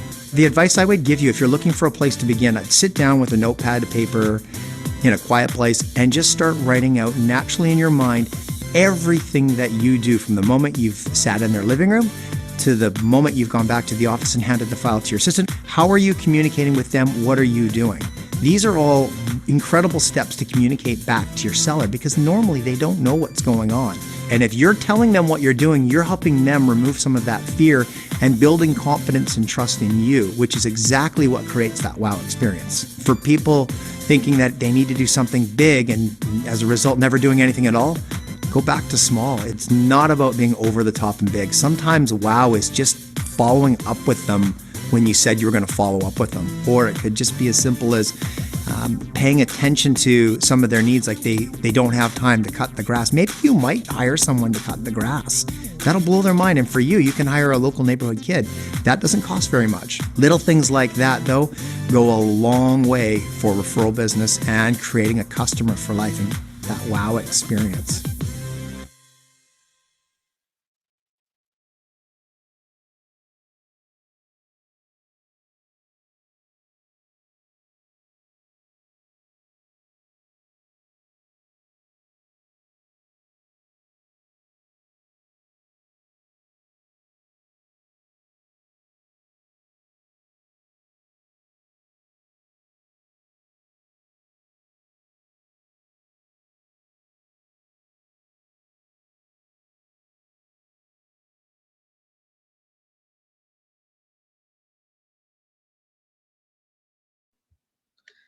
All right. So kind of a few things we went over with the wow experience, obviously. So providing terrific customer experience is the cement that holds a great seller business together. Like I said, you have to stand out. You know, you've got the listing, you got the appointment, you got the listing, you stood out, you've made their house stand out now with the great photos, things like that. So now you got to give great customer experience. So communication tips, because I'm gonna really hone in on the communication tips. Okay. There's an acronym, SUPER. Okay, it's almost like KISS, keep it simple, stupid, right? But SUPER. It's a great acronym for helping. So communication tips, sincerity. So be honest and reliable. Okay. If a problem comes up, don't try to hide it. You know, tell them what it is, tell them the solution. Understanding. Okay, focus on their needs, wants, and values. And that's, you know, something when you sit down and do the first consultation, you know, ask them their needs, ask them their wants. And what do they want for the house? What do they think needs to be done to the house? You know, ask them their ideas as well, and then you offer your advice. Predictability. Deliver what is promised and expected. Exceptionality. Provide the extraordinary and the uncommon. Make sure. Responsiveness, report quickly, and reliability. Okay, I have had clients, sellers, that I am not even in my car with the key in the ignition. They want to know how the open house went. So if that doesn't tell you how quick someone wants to know information, they want it. You know, they left for 2 hours and they're like, I hope my home sells, and they want to know immediately the feedback. That's with every step, you know, just like as soon as you get, you know, the inspection back, send it over to them, say, I'm gonna send you a copy, but tomorrow at 10 o'clock, are you available? Can we go over there, sir? 6 o'clock when you get off work and you've picked your kids up, can we go over this? You know, things like that. They expect this. They want to know. Providing super service forges relationships with customers that are the foundation for growth, including, this is important, repeat business and referrals. That's what we work on, right? Repeat business and referrals. Unless you want to keep making these phone calls I make you guys do every time I teach. You guys probably will tell Teresa, don't let me teach anymore. I give too much homework. But repeat business and referrals, and they'll start coming, and it's a great feeling when you start going, oh, thanks for that referral. And then you text that person to tell them, hey, your friend next door said I could come over and look at their house. Stay in touch with your sales using the touch campaign, which you can do if you do e-edge. You want to stay on top of mind, resource for real estate for many years to come. A lot of people that you sell to, and I think Krista brought up, you know, first-time buyers earlier, you want them, when they grow a family, you don't want to see them go out to buy or list their home with someone else, you know? But if we don't stay in touch and we don't cultivate and nurture them and check on them time to time, where are they going to go? They're going to go to someone else that's doing that, you know? And this is a great little quote I like. The relationship is bigger than one transaction. Okay. I will tell you, I did it my first year. It's like transact. I had a good, I got lucky. Okay. I did very well the first year I was a real estate agent. But I remember doing transaction. And it took me a few years to realize I didn't do follow-up notes. Yeah, I'd call them and thank them. I'd get them a closing gift. But that doesn't help me the next 5 years that they're moving to a bigger family, moving out of town, downsizing, upsizing. You've got to stay in touch with them.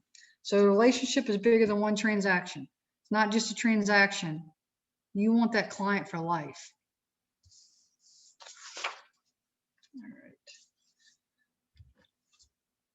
All right, we did that. All right, so we're not going to do this. Normally, if we were in a class, and some of you guys probably did it in bold, you would practice your listing presentation. You get a partner, we'd set, and then we'd go over it together. I am going to skip this, and if you don't have a listing presentation, there is one that you can go to and customize yourself in Command. You can tailor it to you. Now it takes a little while, it's a little long.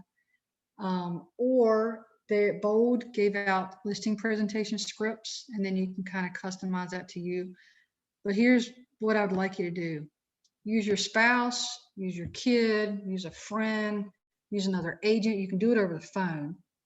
I know one of the Bolds I was in with Joan, we all got partners, and some lived in Charlottesville, some lived in Roanoke, some lived in the Lake.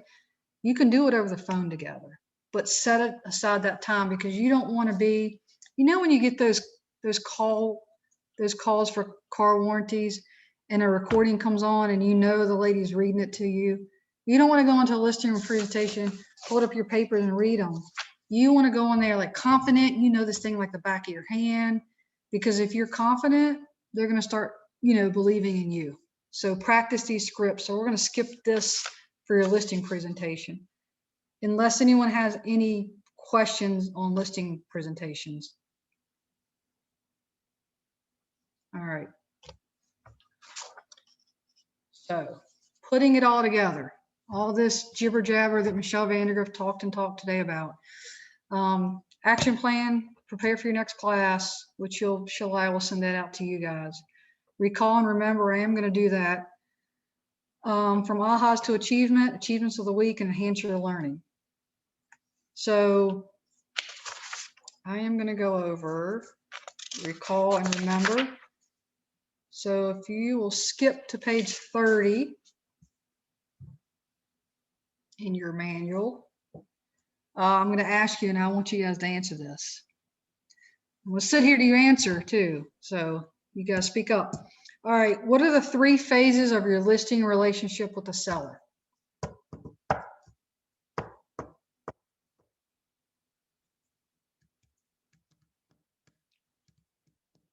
Anybody got it? Anyone? Joan?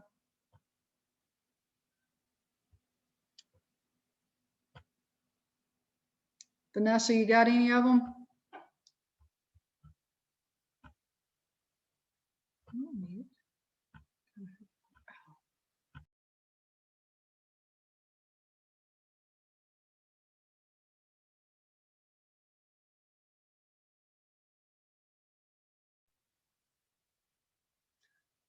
What was A?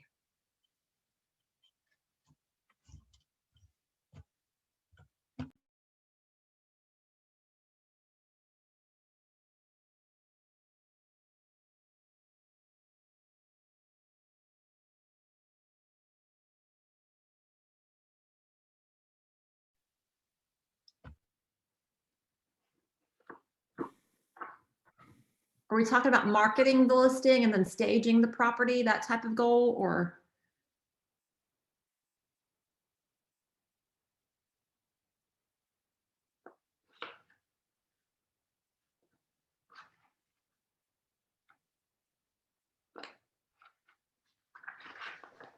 Michelle, you're muted.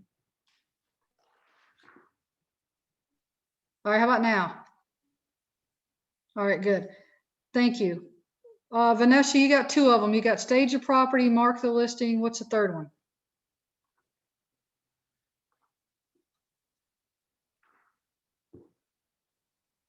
Signage?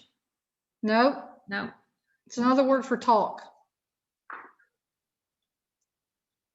What, scripts?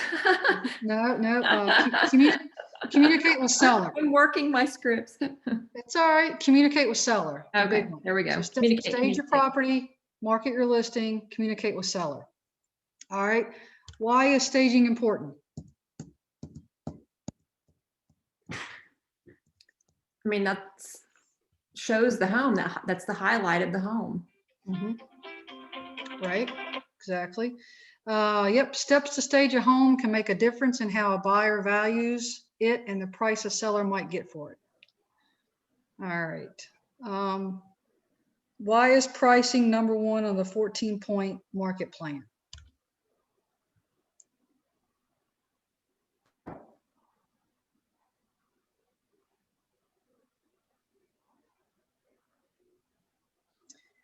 If the house is priced incorrectly, it doesn't matter how well it's staged or marketed.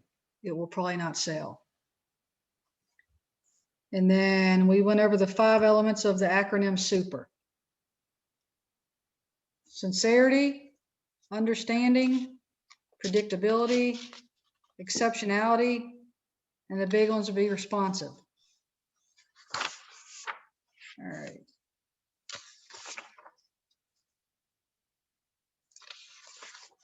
That is about my last thing. Michelle, will you repeat those 5 again? You got it. Hold on. Thank you. Yep. So put I down know I SUPER. can look back, but No, I got you. So put that SUPER as that acronym to remember it. And it's sincerity, understanding, predictability, exceptionality, and the big one I think is responsiveness. Was that too fast or did you get it? no, that's excellent. Thank you. It helps me when I write them down like that. I do remember. too. I'm the same way. So that's the meat and potatoes of everything that I wanted you guys to really get into. I know some of it, you guys probably, like I said, I am not the expert. I am just blessed I got to teach because I do like doing this. I like interacting with people. And if there's any ideas you guys have or something I missed, I definitely would love you to share it. But another thing I've been doing lately, because the weather until the last 3 days have not been our friend. So I'm a video watcher. If it's not a fishing video, I have been watching these KW Connect videos. And on page 33, it has some you can look at, like using your Facebook, capturing leads, open houses, but they have like a ton of them in there, like a ton. I went on one the other day and it was probably 45 minutes long, but it's I mean, that's one thing you did that day towards your business. You gotta think about it.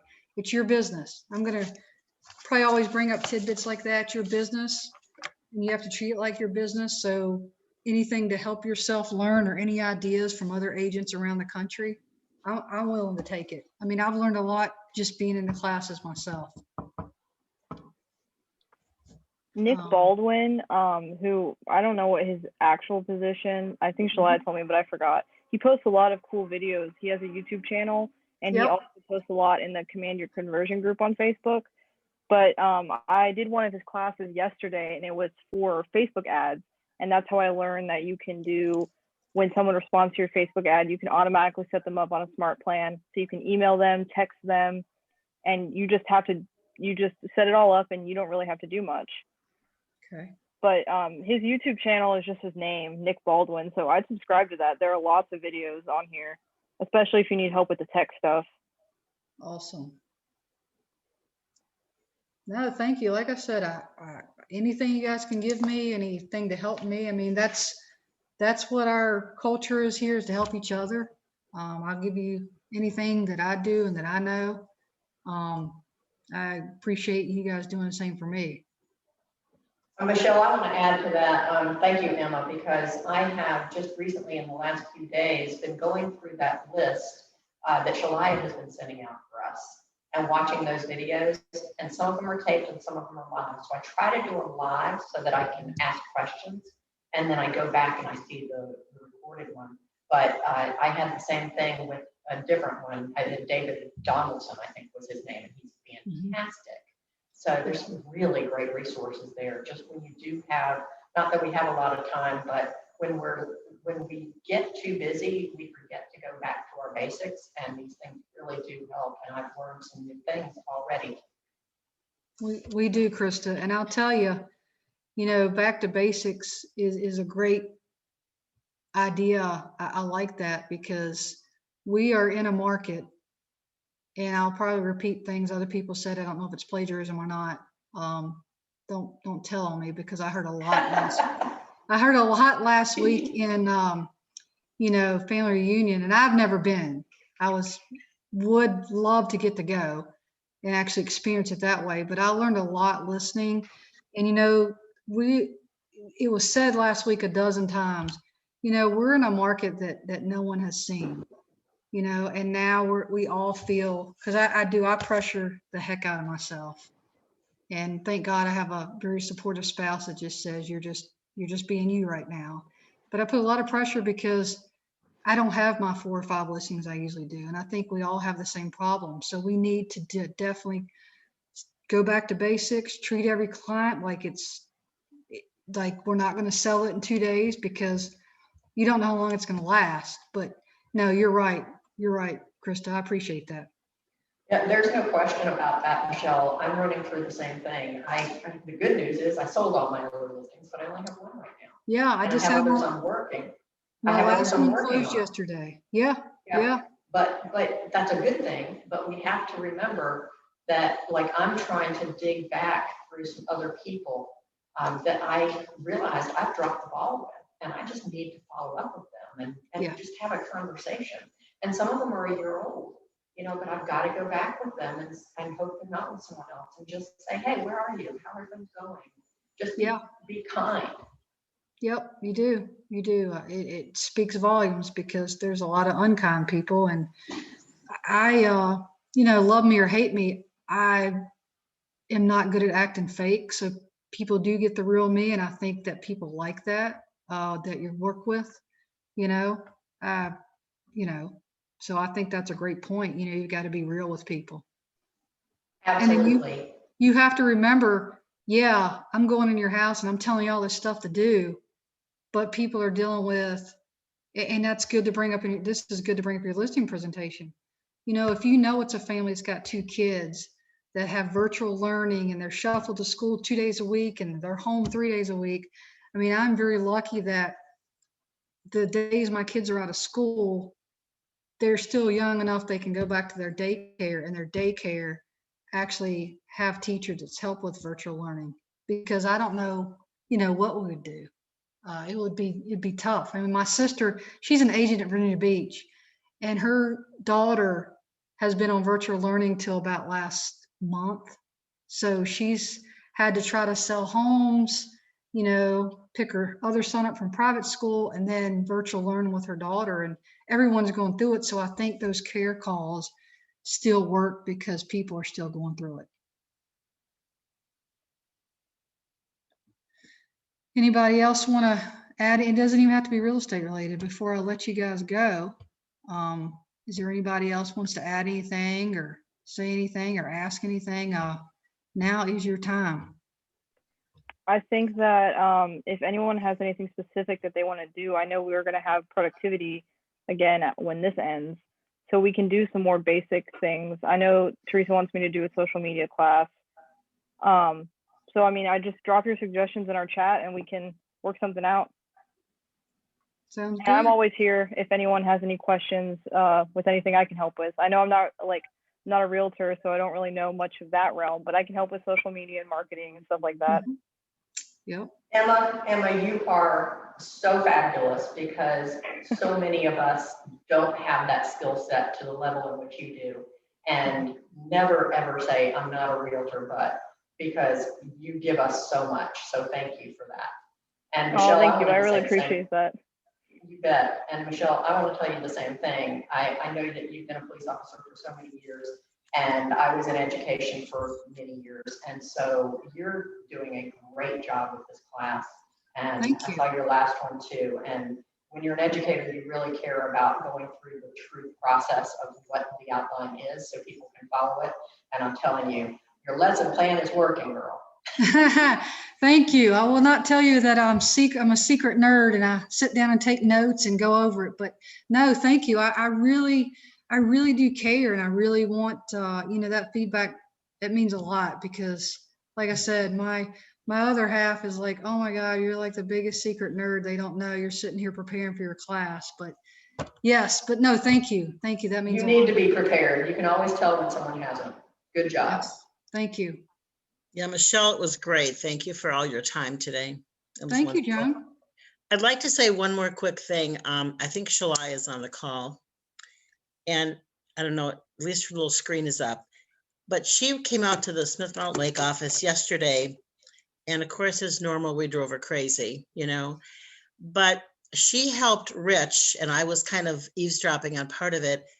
And if any of you get a chance to talk to her and get a one-on-one for an hour, you need to do it. We Yes. found out yesterday something that was amazing to me about Command. Now, I do designs and stuff and I play with it and I do some stuff there, but Shalaya is an expert through working with Rich especially. He sent out, I don't know, maybe 400 emails yesterday with a design that was set up for a happy birthday card. And it was awesome, awesome, awesome. So you have to ask her about how she did that, where she did it. It's in designs and it's in the email part of it. But it was masterful, gorgeous, wonderful. And it was great. And so you guys need to take advantage of Shalaya to send out cards or whatever you want to do. You can send out anything. But we found out you can send out 5,000 of them to your best contacts every month. So if we don't send out 5,000 every single month, we're stupid. I'm just saying. It's free, free, free. So Shalaya, are you on the call? I am. Can you say something about that? Just one sentence?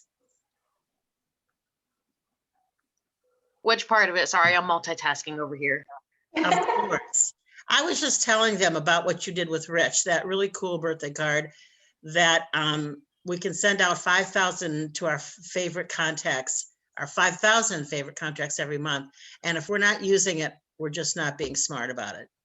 No, so Command gives you 5,000 emails for free per month, kind of like MailChimp does. So you can set up newsletters and different campaigns and stuff that you can send out by email to your database. Awesome. 5,000 every month. That's a lot. Now, keep in mind, this is really important because of what I just said with my other training that I just had, and Emma had the other guy. The one thing they keep saying though is it's only as good as your database. So we can say we'll send all these birthday cards out, but if you haven't gone to Facebook and found out when those birthdays are and put them into command, it's gonna be useless for you. Yep. It was very cool too, I have to say. So setting up appointments with Shalaya, and it'll take you maybe 15, 20 minutes to do it. Way to go, Joan. I'm glad you overheard that. I'm planning to do it today, but I might have to call Shalaya for help. But it's simple. It was so simple. You needed to do hardly anything to send it out. The letter and everything was already typed for you. Wow. That's great. great. Mhm. We need that. We do. Amen. We do. Thank you, Joan. You guys are making me feel good. I like it. I like this. Thanks to everyone. This is a fun group. We appreciate it. Yeah, I definitely enjoy it. Definitely. Well, if you guys don't have anything else, because I don't want to cut anybody short if you got something to say, I am going to let you guys go do your thing. I know we all have things to do, and I enjoyed today, and I will see you soon. Thanks, Michelle. Thank Thanks, you. Michelle. Bye, everyone. Thank y'all.